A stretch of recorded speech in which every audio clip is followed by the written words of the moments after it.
অনেক দিন আগে এক এক দেশে একটি মুদি দোকান ছিল এবং এই মুদি দোকানে সবুজ রঙের একটি তোতা পাখি ছিল।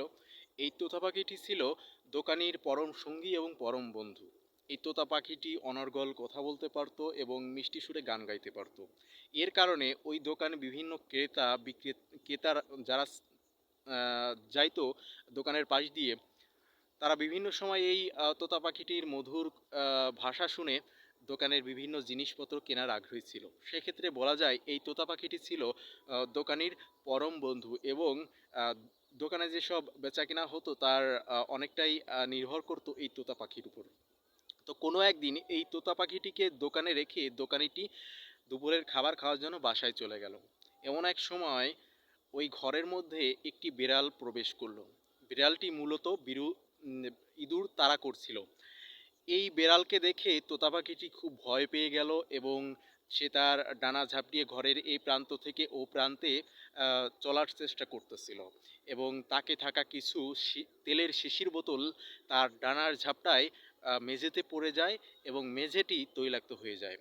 এই এই ঘটনা ঘটার কারণে পাখিটি ঘরের এক কোণে চুপচাপ অপরাধীর মতো বসে থাকে। এর কিছুক্ষণ পর দোকানি দোকানে আসে এবং দেখতে পায় তোতা পাখিটি একটি ঘরের কোণে চুপচাপ বসে আছে এবং অপরাধের ভঙ্গিতে।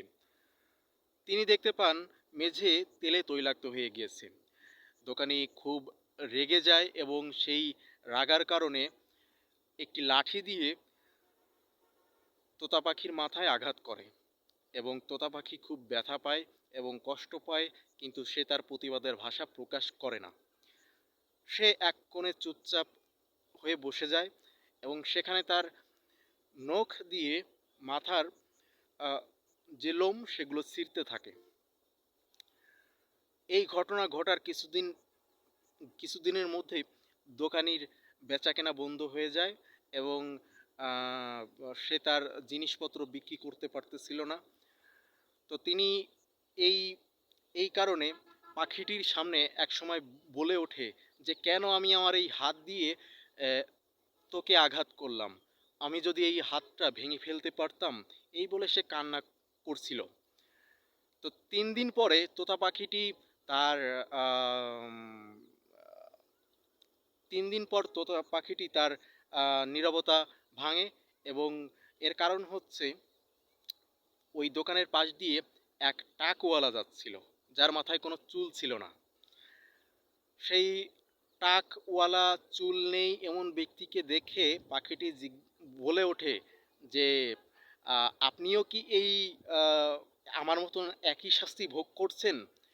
এই কথা বলার পরেই লোকটি হেসে ওঠে এবং বলে বলে যে ওহে পাখি, তুমি তোমার নিজের কর্ম দিয়ে অন্যকে যাচাই করছো। আমরা বাইরে থেকে দেখতে একই হলেও তোমার ধারণাটা ভুল।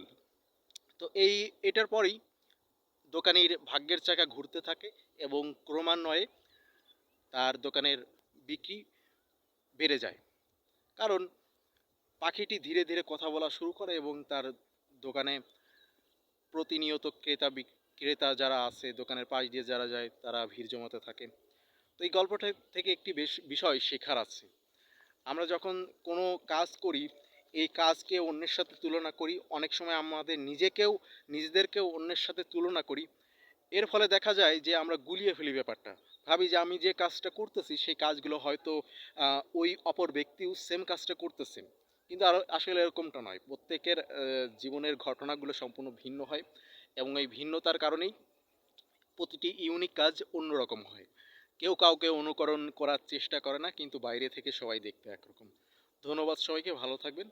দেখা হবে নতুন কোনো ভিডিওতে নতুন কোনো টপিক নিয়ে।